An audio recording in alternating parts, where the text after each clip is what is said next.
Good day, everyone. Welcome to multiplication of fractions, where we're going back to mathematics basics. I am Gaston Mapala.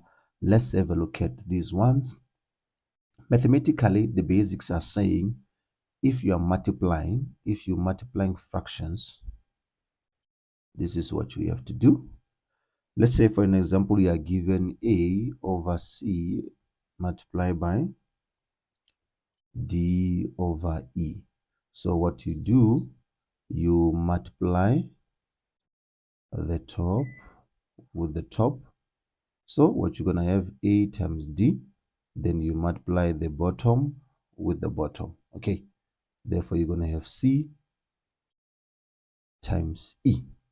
Okay, same thing applies if you say you've got numbers half over 2 over 3.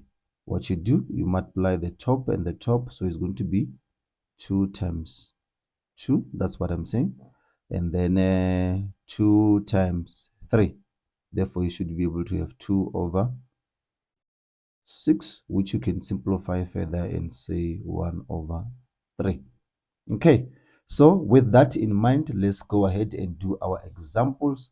So what you have here at the top, you have got x over y multiplied by y over multiplied by x over 2y. Okay, therefore this will be equal to, at the top is going to be x times x all over y times 2y, which therefore x times x will give us x squared, and then at the bottom 2 will give us 2, y times y will give us 2y squared.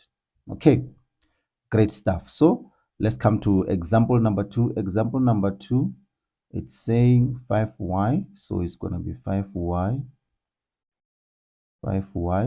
multiplied by y. Therefore, at the denominator is going to be 3 times 2, which will give us 5, and then y times y will give us y squared, all over 3 times 2 will give us 3 times 2 will give us 6 rather. Okay, 3 times 2 will give us 6. Right. And ladies and gentlemen, that's how you would deal with multiplication of fractions. Then you can get your full marks there. Please stay tuned. I'll see you on the next upload, where we'll be doing more examples on multiplication of fractions.